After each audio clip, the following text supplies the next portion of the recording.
In 1923, 2 weeks shy of Klaus von Stauffenberg's 16th birthday, Bavaria's dignitaries assembled in the beer hall cellar in Munich. The leader of the Bavarian government, Gustav Ritter von Kahr, droned on. Kahr was conspiring with others to overthrow the German government in Berlin and install a nationalist dictatorship. Few paid any attention to a man at one side of the room, wearing a trench coat and leaning against a pillar. It was Adolf Hitler, leader of the fledgling Nazi Party, impatient at Kahr's hesitation, aggrieved at the efforts of Kahr and his co-conspirators to sideline him, itching to achieve national power. Suddenly, dozens of brown-shirted stormtroopers from the Sturmabteilung, or SA, rushed into the hall. The SA were the Nazi Party's own paramilitary force, and at the behest of their leader positioned a machine gun on the floor. Hitler stood forward, but with few noticing his presence, he jumped onto a table and fired a revolver into the ceiling. "The national revolution has begun," he shouted. "This hall is surrounded by 600 heavily armed men.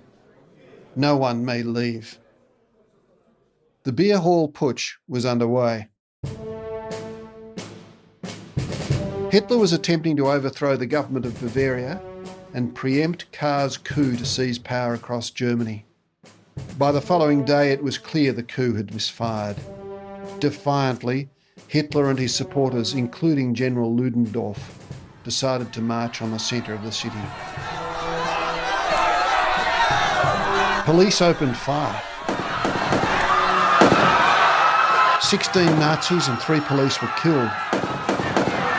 Although Ludendorff stalked bravely on past the carbines, the rest of the Nazis fled in confusion. Hitler scuttled away in a motorcar. He was arrested 2 days later. The Nazi Party was banned. Hitler went to prison, his political ambitions in ruins.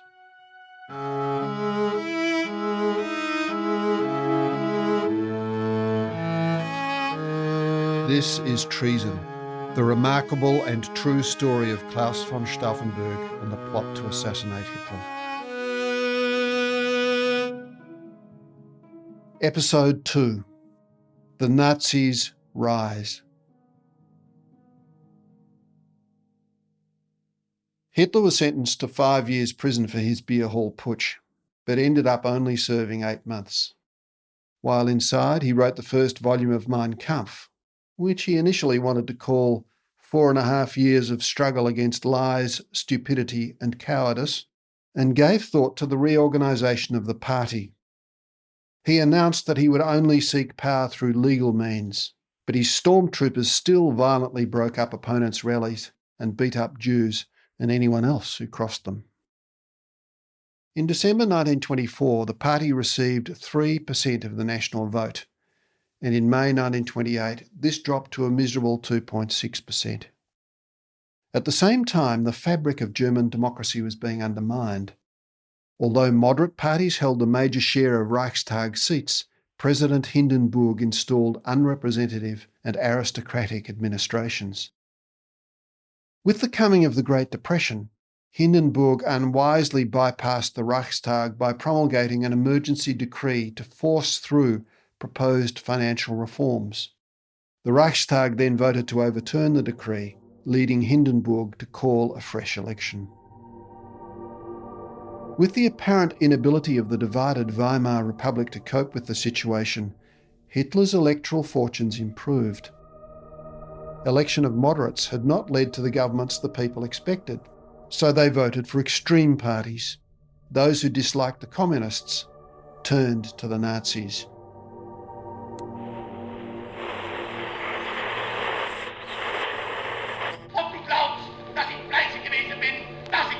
Hitler and those with him proved adept at public relations and made innovative use of the new medium of radio, as well as staging impressive massed rallies. He tapped into the resentments of unemployed returned soldiers still dreaming of German greatness. In the election of September 1930, the Nazis received a respectable 18.3% of the vote. Then in March 1932, Hitler gained prominence when he stood against Hindenburg as a presidential candidate. On the second round, he received 36.8% of the vote. In a subsequent federal election, the Nazi vote rose to 37.3%, making them the largest party in the Reichstag. Although falling short of a majority, as leader of the party, Hitler held the best claim to be appointed chancellor. After another election held in an attempt to break a political deadlock, the Nazis' vote fell. But they maintained their lead as the largest party in the Reichstag. On the 30th of January 1933, despite many warnings, Hindenburg finally agreed to install Adolf Hitler as chancellor. In response to the appointment, the Nazis staged torchlight processions, trumpeting the dawn of a new age for Germany.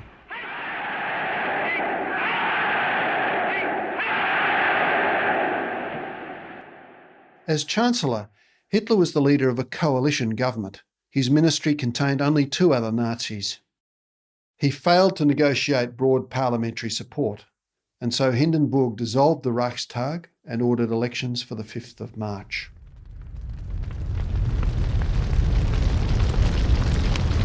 Less than a week out from that election, the immense Reichstag building, the focal point of Berlin's imperial district, was set on fire and destroyed.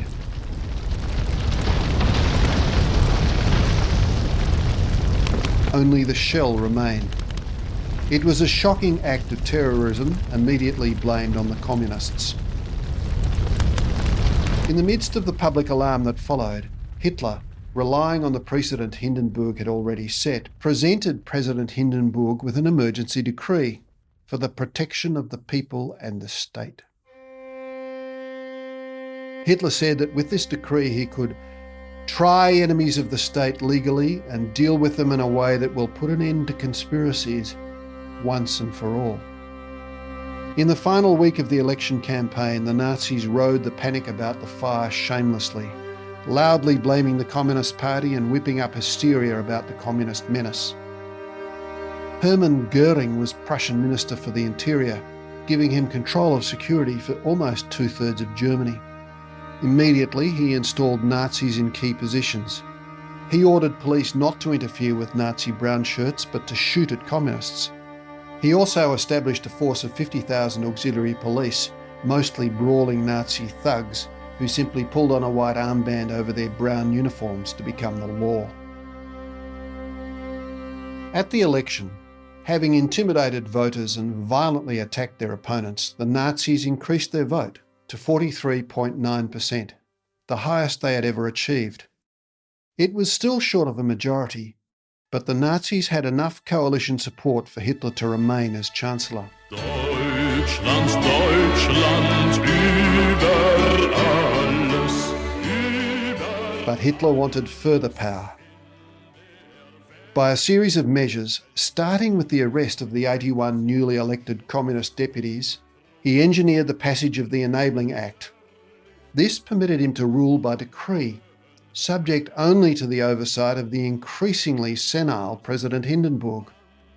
Once the Enabling Act passed, parliamentary democracy in Germany was at an end.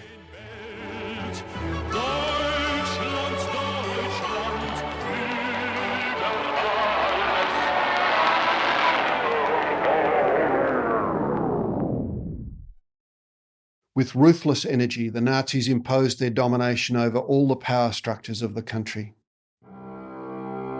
They set up parallel Nazi organisations shadowing the key state offices and ministries.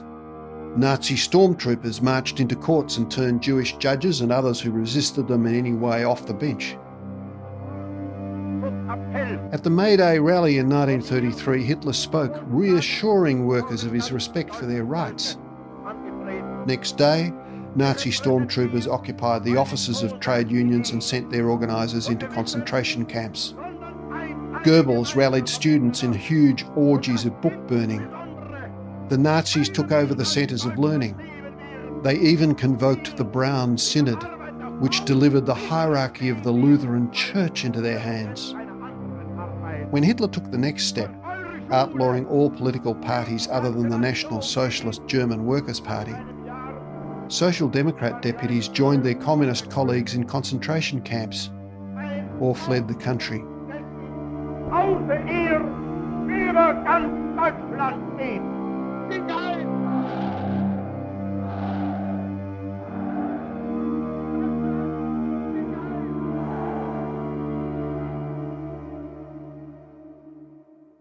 The governing apparatus created by the Nazi Revolution was anything but efficient. Rather, it was a Byzantine maze of complex administrative structures. Many vied with each other for control. All claimed loyalty to Hitler. This maze was exemplified by the several rival agencies that gathered and distributed intelligence around the Nazi network, making intrigue and power plays a constant feature of any government activity. Hitler was careful to shelter big business, but the new government organised boycotts of Jewish businesses and followed this with legislation preventing Jews working in the public service. Hitler engaged Hjalmar Schacht, recognised as one of the world's leading economists, to run the German economy. Schacht orchestrated Germany's economic revival. By June 1934, 15 months after coming to power, Hitler knew that Hindenburg did not have long to live. Under the Constitution, the Chancellor could assume the role of President pending further elections. Hitler knew he would be able to succeed Hindenburg only if the army agreed. Meanwhile, the SA leader, Ernst Röhm, publicly pressed to have the army incorporated into SA ranks. While the army was strong, the SA numbered 4 million members, more than 20 times the size of the Reichswehr. The army would never accept incorporation, but Röhm kept pushing, even after Hitler, knowing he now needed the army on side, warned him not to. The so-called socialist wing of the National Socialist Party, the SA contained many working-class men and many old soldiers. SA members had striven for years for a Nazi victory, disrupting opponents' meetings, beating and killing their enemies and stalking the streets with loud propaganda in support of the Führer. With Hitler in power, their methods were no longer helpful. They were embarrassing and even dangerous. The SA grew restless as the honours and jobs they'd hoped for did not eventuate. Röhm was a bumptious, corrupt soldier. He was violent, self-indulgent, and without political subtlety. Loudly he demanded the SA's place in the sun and flaunted its raw power. The revolution had come. Why were all their disparate political expectations not being realised? Where was their glory and victory? Röhm began darkly preaching a second revolution. The army would never support Hitler while this restless mob threatened the officer's place in the German state. Hitler would have to choose between the old comrades who had brought him to power or the army which could buttress his position in Germany. Heinrich Himmler and Hermann Göring also viewed the SA with distrust and contempt. Himmler was the colourless apparatchik who controlled the SS, the Schutzstaffel or Guard Echelon. Originally a bodyguard unit, the SS had grown into an intelligence and policing arm for the party.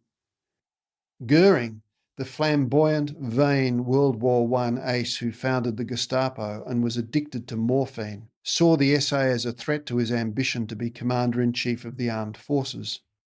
For Göring and Himmler, opportunities for greater influence in the Nazi state were restricted at every turn by the millions of assertive brown shirts who owed their allegiance to Röhm, and they began to fear that if the SA did take over, they could be eliminated politically and personally. Göring and Himmler began to compile lists of unwanted persons to be liquidated. They pressed Hitler to act against the SA.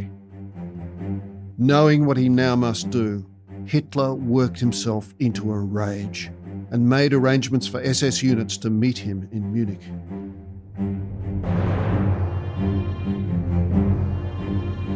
Hitler's justification for what followed was that the SA were plotting a coup. On the 30th of June 1934, Hitler landed in Munich at 4 in the morning. He summoned the leaders of the Munich SA. When General Schmidt appeared before him, Hitler rushed up, tore off his badges of rank, and screamed at him, "You are under arrest and will be shot!" Schmidt joined the first of the SA leaders to be taken to Stadelheim prison. Hitler and his convoy of cars now raced to Bad Wiessee, where Röhm was staying. Hitler burst into his bedroom, revolver in hand. He arrested the SA leader, shouting at him that he was a traitor. Other leaders of the SA were arrested, and all were taken to Stadelheim prison. There, the SS murder squads began executing the prisoners. They left a revolver in Röhm's cell with a single shot in it and told him to shoot himself. He refused. In the 3-day orgy of violence that would later be known as the Night of the Long Knives, old scores were settled, including with lawyers who had acted against the Nazis, political enemies, and even rival SS officers. Up to 1,000 were murdered. General von Schleicher, the former Chancellor of Germany and sworn enemy of Hitler, was gunned down, along with his wife, by the SS at their home. Röhm's deputy, Edmund Heines, was shot in Bavaria. Meanwhile, in Munich, Röhm still refused to shoot himself. On the evening of Sunday, the 1st of July, SS officers opened his cell door, cried out, "Chief of Staff, prepare yourself," and riddled him with bullets. The killing continued until the morning of Monday, the 2nd of July, when Hitler finally issued an order that there should be no further slaughter. Hitler justified the purge in a nationally broadcast speech to the Reichstag, complete with his trademark mixed metaphors. "If anyone reproaches me and asks why I did not resort to the regular courts of justice, then all I can say is this. In this hour, I was responsible for the fate of the German people, and thereby I became the supreme judge of the German people. I gave the order to shoot the ringleaders in this treason, and I further gave the order to cauterize, down to the raw flesh, the ulcers of this poisoning of the wells in our domestic life. Let the nation know that its existence, which depends on internal order and security, cannot be threatened with impunity by anyone. And let it be known for all time to come that if anyone raises his hand to strike the state, then certain death is his lot." The army was generally satisfied that the SA had been put in its place. One army general, General von Reichenau, had even helped with the logistical arrangements for the purge. The general's complacency, if not complicity, was misplaced. They had not triumphed over the SA, but merely exchanged one set of monsters for another. It was not the army, but the SS, now immensely powerful in the Nazi hierarchy, which was the beneficiary of this massacre. Then, a month after the shooting stopped, President Hindenburg passed away. Immediately, as the Constitution permitted in a temporary emergency, the Chancellor assumed the office of President.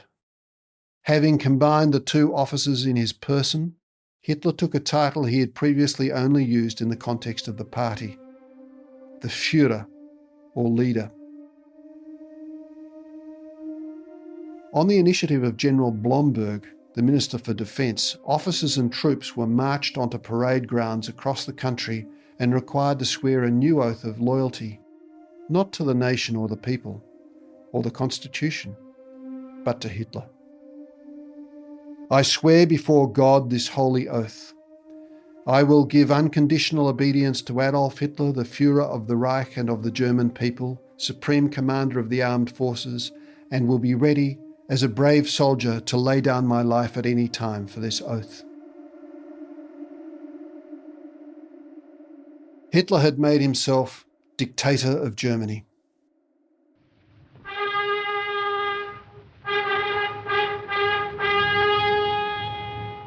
The following month, the Nazi Party staged the most spectacular Nuremberg rally yet, filmed by Leni Riefenstahl in Triumph of the Will.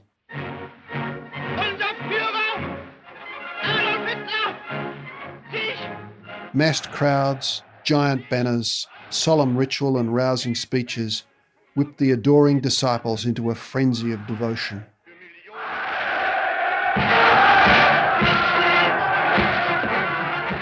In 1935, Hitler consolidated his growing attacks on the Jewish population by enacting the so-called Nuremberg laws. Jews were stripped of their German citizenship.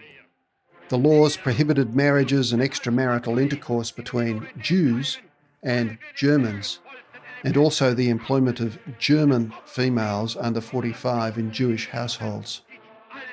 The editor of the German news agency described the enactment of these laws as a healing and useful deed for Jewry as for the Germans. The Jewish community described the laws as the heaviest of blows for the Jews in Germany.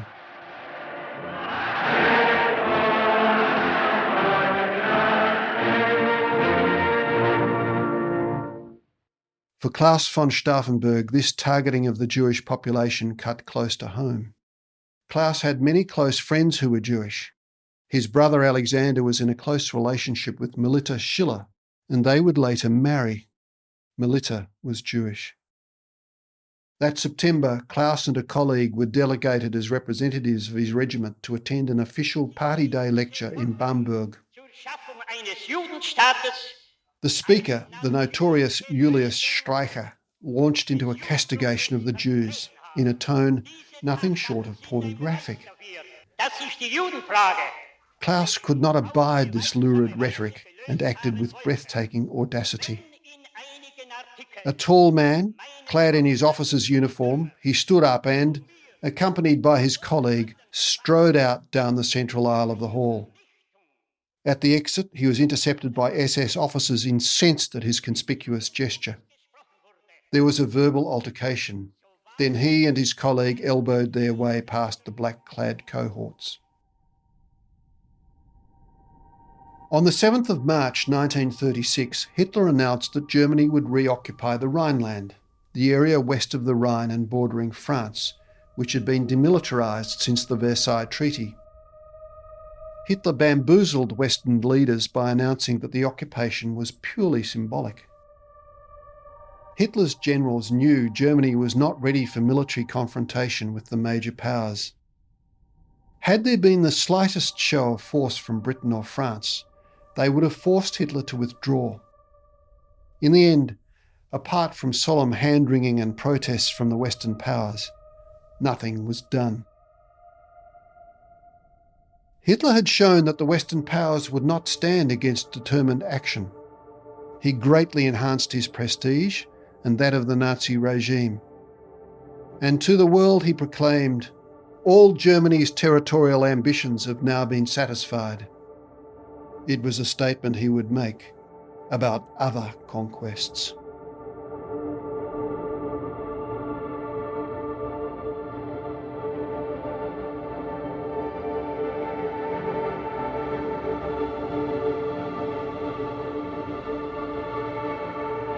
Treason is written and narrated by me, Brian Walters.